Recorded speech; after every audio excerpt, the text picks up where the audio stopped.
నాగార్జున సాగర్ గారు Yes, చెప్తాం, శ్రీశైలం గారు చెప్తాం. I'm leaving this discussion to Ravikiran garu. Ravikiran garu, please continue. Srisailam గారు, Yes. ఇందాక నేను ఒక పాయింట్ ఏం చెప్తున్నానంటే, ఇది ముఖ్యమంత్రి గారే రాష్ట్ర ప్రభుత్వం ఇచ్చిన యాడ్ ఇది. Yes. ఇది ఎప్పుడు అక్టోబర్ 12, 2023 మొన్న మా జిల్లాకు వచ్చినప్పుడు రాష్ట్ర ప్రభుత్వం ఇచ్చిన యాడ్. దీంట్లో ఏమన్నారంటే, కడతన్న ఇల్లు 21,76,000 ఇళ్ల నిర్మాణం జరుగుతుంది అన్నారు. Yes. ఓకే, అది గుర్తుపెట్టుకోండి. అలాగే రాష్ట్ర ప్రభుత్వం సిఎస్ జవహర్ రెడ్డి గారు ఇళ్ల నిర్మాణం మీద సమీక్ష చేశారు. ఇప్పుడు 5/11/2023 అంటే ముఖ్యమంత్రి గారు ఇచ్చిన ప్రకటన 1 month తర్వాత సమీక్ష చేసి వాళ్ళ సొంత పేపర్లోనే వచ్చిన నివేదిక. దీనిలో ఏం చెప్పారంటే సిఎస్ గారు, రాష్ట్రంలో మొత్తం 16,09,301 మంది లబ్ధిదారులు సొంత ఇళ్ల నిర్మాణం జరుగుతోంది. Yes, question mark. చెప్పారు ముఖ్యమంత్రి గారు 21,76,000 అన్నారు. 1 month తర్వాత సిఎస్ గారు 5 లక్షలు తగ్గిపోయింది అంటే అబద్ధం. నెంబర్ 1. నెంబర్ 2, ముఖ్యమంత్రి గారు ఇచ్చిన యాడ్ 3 చూడండి, 7.44 అంటే 7,43,000 ఇళ్లు పూర్తి అయిపోయాయి అని ముఖ్యమంత్రి గారు ఇచ్చిన యాడ్. ముఖ్యమంత్రి గారు రాష్ట్ర ప్రభుత్వం చెప్పిన యాడ్. అయితే జవహర్ రెడ్డి గారి సమీక్ష, జవహర్ రెడ్డి గారు చెప్పింది 1 month తర్వాత, ఇప్పటికే రాష్ట్రంలో 5 లక్షలకి ఇళ్లు నిర్మాణం పూర్తి చేసుకున్నాయి, త్వరలో 2వ దశలో మరో 5 లక్షలకి చేపట్టాలని చెప్పి ఆదేశాలు జారీ చేశాం.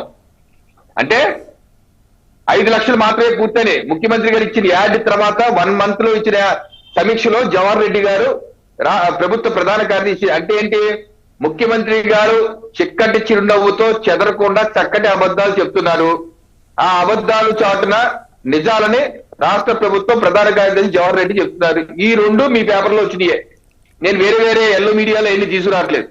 దీన్ని బట్టి చాలా స్పష్టంగా ఏమర్థం అవుతుందంటే, రాష్ట్ర ప్రభుత్వం పూర్తిగా వైఫల్యం చెందింది. నెంబర్ 1. నెంబర్ 2, ఇందాక చెప్పారు పెద్దలు సాంబశివరావు గారు ఒక పాయింట్ కరెక్ట్ గా చెప్పారు, ఏది చెక్కులు పంపిణీ. Yes. స్థలాల కొనుగోలు చేశాము, అది 10,000 కోట్లని వీరంటున్నారు, అయితే రాష్ట్ర ప్రభుత్వం అది 30,000 కోట్లు 35,000 కోట్లు చెప్తున్నారు. అయితే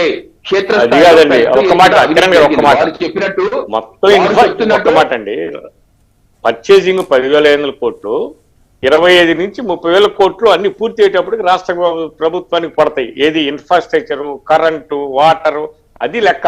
అంతేగాని స్థలాల కొనుగోలుకి 30,000 కోట్లు కాదు, అది జరిగింది. నేను మీకు అది కూడా చూపిస్తాను, అది కూడా ముఖ్యమంత్రి గారి స్టేట్మెంట్ ఎంత పెట్టుకున్నాం అని కూడా మీకు చూపిస్తాను ఈ డిబేట్ అయ్యేలోపు. అది నా పాయింట్ ఏంటంటే, ఏదైతే వారు సాంబశివరావు గారు చెప్తున్న చెక్కులు జాయింట్ కలెక్టర్లే రైతులకు ఇచ్చారు. కాకపోతే ఇక్కడ జరిగిన కుంభకోణం ఏంటంటే శ్రీశైలం గారు, చెక్కులు 2-3 విడతగా వస్తే మొదటి చెక్కు మాత్రమే రైతు అతను ఉపయోగించుకున్నాడు, మిగతా 2 చెక్కులు మాత్రం రైతుతో పాటు ఏదైతే ఎమ్మెల్యే క్యాండిడేట్లు బ్యాంకులకు వెళ్లి డబ్బులు డ్రా చేసుకుని ఆ క్యాష్ వాళ్ళట్టు పోయారు. ఇది వాస్తవం, ఇది నగ్న సత్యం. క్షేత్రస్థాయిలో చాలా చోట్ల జరిగింది ఇది. ఇటీవల కూడా నేను గ్రామాలకు వెళ్తే గ్రామ ప్రజలకు స్పష్టంగా చెప్పారు.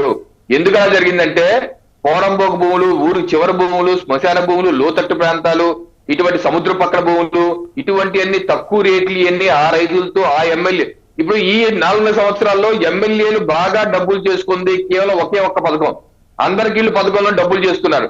అది కూడా చేసుకుంది ఈ స్థలాల కొనుగోలులే. ఆ రైతులతో ఆలోచి పడి, ఓకే నీకు ఎంత రేటు ఉంది, మార్కెట్ రేటు 10 లక్షలే కదా, నేను ప్రభుత్వంతో మాట్లాడి 40 లక్షలు ఇప్పిస్తాను, 10 లక్షలకు 15 లక్షలు తీసుకో, మిగతా డబ్బులు నాయి, ఓకే నువ్వు అంటే సరే రైతే అంటాడు, సరే 10 లక్షలు 15 లక్షలు ఇస్తాను, మిగతా డబ్బులు నేను తీసుకుపోదాం అని చెప్పి ఒప్పుకొని ఆ రకమైన భారీ ఎత్తున కుంభకోణం జరిగింది. ఇది నిర్మమాదం.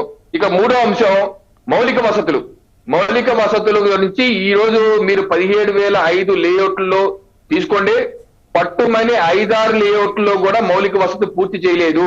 ముఖ్యమంత్రి గారి స్టేట్మెంట్లు నా దగ్గర ఉన్నాయి. ముఖ్యమంత్రి గారు ఏమన్నారంటే, ఆ యొక్క జగన్మోహన్ నగరాల్లో అండర్ గ్రౌండ్ డ్రైనేజ్ ఉండాలి, తార్ రోడ్లు ఉండాలి, పార్కులు ఉండాలి, అక్కడ స్కూల్ ఉండాలి, అంగన్వాడీ కేంద్రాలు ఉండాలి, కరెంట్ ఉండాలి, వాటర్ ఉండాలి, ఇలా మనం తీర్చిదిద్దాలి నగరాలను అన్నారు. నగరాలు కాదు ఊళ్ళు అన్నారు.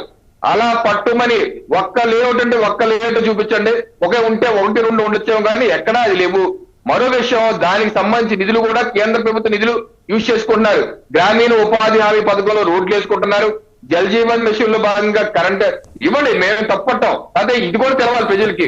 జల్ జీవన్ మిషన్ లో భాగంగా డ్రింకింగ్ వాటర్ ఇస్తున్నారు, సౌభాగ్య యోజన పథకంలో ఉచితంగా కరెంట్ కనెక్షన్ ఇస్తున్నారు, ఇలా 15 ఆర్థిక సంఘం నిధులు, ఇలా కేంద్ర ప్రభుత్వ నిధులు మౌలిక వసతులు వాడుకుంటున్నారు. కానీ రాష్ట్ర ప్రభుత్వం ఖర్చు చేసేది పెసరంతే, చెప్పుకునేది మాత్రం కొండంత.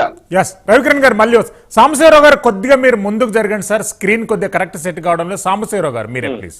ఎస్ ఇప్పుడు సరిపోయిందా? ఎస్ ఎస్ ఎస్ అండి. ఎస్ శాంతి ప్రసాద్ గారు, అంటే టోటల్ గా పవన్ కళ్యాణ్ గారి లేఖలో 32,000 కోట్ల రూపాయల భారీ కుంభకోణం జరిగిందనేటటువంటి ప్రస్తావన, సిబిఐ విచారణతో పాటు వైఎస్ఆర్సీపీకి చెందినటువంటి నేతల భూముల కొనుగోలు అనేటటువంటి ఒక ఆరోపణ అయితే, రెండో ఆరోపణ కొండలు గుట్టలు చెరువులు కూడా జగనన్న ఇళ్ల కోసం కొనుగోలు చేసి, డిస్ప్యూట్లో ఉన్నటువంటి ల్యాండ్లు కూడా కొనుగోలు చేసి జగనన్న కాలనీల నిర్మాణానికి ఆ భూములు ఉపయోగించారనేటటువంటిది ప్రధానమైనటువంటి ఆరోపణలు.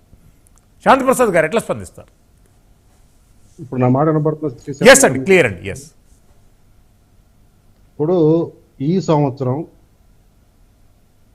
సెప్టెంబర్ 12 లేదా 14 తారీఖు గృహప్రవేశాలు ఇస్తామని చెప్పేసి ముఖ్యమంత్రి గారు ఆయన ఎక్కడ పెట్టుకున్నారండి? సామర్లకోట అర్బన్ కాలనీలో 2,900 ఇళ్ళు నిర్మించామని చెప్పేసి అక్కడ వారు పంపిణీకి అని చెప్పి వెళ్ళారు. 5 లక్షల గృహాలు 26 జిల్లాల్లో ఇచ్చారు. నేను జిల్లా వైజ్ గా ఇచ్చినవి చెప్పమన్నా చెప్తా, ప్లీజ్.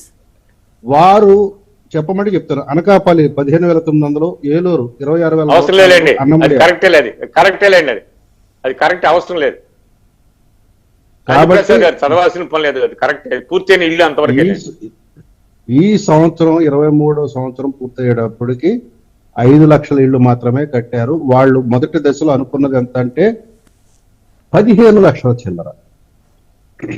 మొత్తం అనుకున్నది 30 లక్షల చిల్లరలో మొదటి దశలో కడతామన్నది 15 లక్షల చిల్లర. కానీ ఈ మధ్య మన సోదరుడు రోహితుడిగా చదివినట్టుగా 5 లక్షలతో పాటు ఇంకో 7 లక్షల ఇల్లు కూడా సిద్ధంగా ఉన్నాయని చెప్పారు. ఆ 7 లక్షల ఇల్లు సిద్ధంగా ఉన్నది అబద్ధం అనేది ఇప్పుడు దీనివల్ల తేలిపోయింది.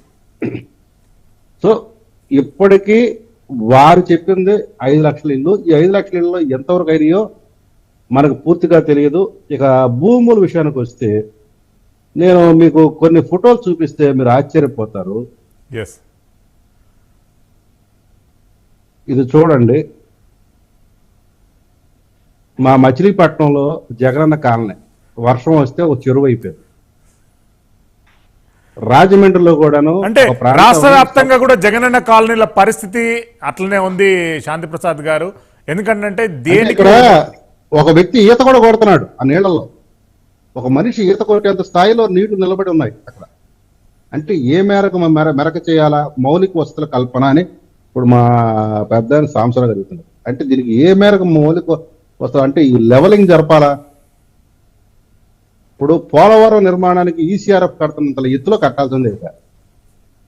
ఇక రాజమండ్రిలో ఒక సైట్ అయితే అది పూర్తిగా సబ్బర్జిన్ ప్రాంతం, 600 ఎకరాలది.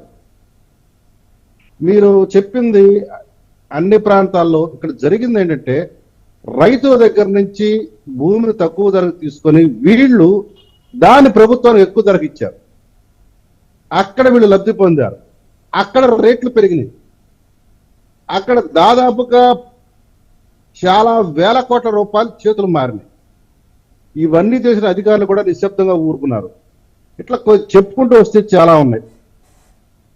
గుంకలాంలో మా అధినేత అక్కడ జగనన్న కాలనీ పరిశీలించడానికి వెళ్ళినప్పుడు మీరు గమనించండి, సోషల్ మీడియాలో కూడా చాలా సార్లు వచ్చింది ఆ ఫోటోలు. ఇవి ఇట్లా ఉన్నాయండి, ఒక్కసారి వీటిని చూడండి. ఫౌండేషన్ ఇట్లా ఉంది, కింద ఏమీ లేదు, ఒక బీమ్ వేశారు, బీమ్ మీద ఇల్లు. అంటే అవి గృహాలు పూర్తయినటువంటి అకౌంట్ లో ప్రభుత్వ లెక్కలలో వచ్చినాయండి శాంతి ప్రసాద్ గారు. అవి కాదండి, గృహాలు పూర్తవుతాయి కానీ అంటే పూర్తయిన గృహాల కిందనే వాళ్ళు లెక్క కట్టుకుంటున్నారు. నేను ఇక్కడ అడిగాను, ఈ భీమ్ మీద మీరు రేపు ఇల్లు కడితే ఆ భీమ్ రేపు పొంగిపోతే ఇల్లు నిలబడుతుందా? భూమి కుంగితే, పల్లపు ప్రాంతాలైనప్పుడు నీరు నిలవ వచ్చినప్పుడు భూమి కుంగితే ఆ భీము ఆ సపోర్ట్ చేస్తుందా ఆ ఇంటిని? అంటే కూలే గృహాలు వీళ్ళు తూతూ మంత్రంగా కట్టి వేల కోట్ల రూపాయలతో ప్రజాధనంతో దుర్వినియోగం చేస్తున్నారంటారు. ఇది ఒక ఇండికేషన్. ఇట్లా మనం చెప్పుకుంటూ పోతే చాలా ఉన్నాయి, కానీ ఈ విషయంలో మట్టుకి సిబిఐ విచారణ ఖచ్చితంగా చేయాల్సిన అవసరం ఉంది. ఇది ఒక పెద్ద ఆర్థిక నేరం. జగనన్న కాలనీలని పెద్ద ఆర్థిక నేరమే కాదు, రాష్ట్ర ప్రభుత్వం రాష్ట్ర ప్రజల మీద ఓటర్ల మీద చేస్తున్న కుట్ర కూడాను. 17,500 కాలనీలు అంటే ఒక్కొక్క కాలనీలో మీరు వాళ్ళు చెప్తున్న లెక్క 25 నుంచి 50,000 మంది పడతారు అంటే మీరు ఓట్లు ఏ రకంగా గతులు మాత్రమే చూడండి. నియోజకవర్గాల హద్దులు కూడా మారిపోతున్నాయి ఓట్లు. మీరు అది గమనించాలా. తద్వారా ఆ కాలనీలో ఉన్న ఓటుకు సుమారుగా 1,90,00,000 దాకా ఉంటుంది. ఇది మీరు గమనించాలి ఆ కుట్రని. ఈ జగనన్న కాలనీల ద్వారా వాళ్ళు చేయాలనుకున్న కుట్ర ఏంటంటే 1,90,00,000 మందికి బెనిఫిట్ కల్పించి 1,90,00,000 ఓట్లు గుండగొత్తుగా వేసుకుందాము. వీళ్ళని వాళ్ళు ఏర్పాటు చేస్తున్న వాలంటీర్లు, గృహ సారథుల యొక్క కనుసైగలో పెట్టుకుని కేజీఎఫ్ అనే సినిమా ఒకటి వచ్చింది చూసారా, ఆ స్థాయిలో వెళ్లాలనే ఆలోచనతో వీళ్ళు తయారు చేసుకున్న జగనన్న కాలనీ.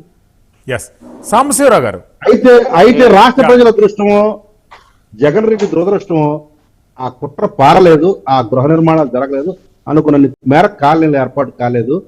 వారి కుట్ర దెబ్బతిన్నది. ఇప్పుడు దొంగ ఓట్లు, వాలంటీర్లు, గృహ సారథులు వీటి మీద ఆధారపడ్డారు. ఎందుకంటే విజయసాయి రెడ్డి ఈ మధ్య చెప్పాడు కదా, సజ్జల రామకృష్ణారెడ్డి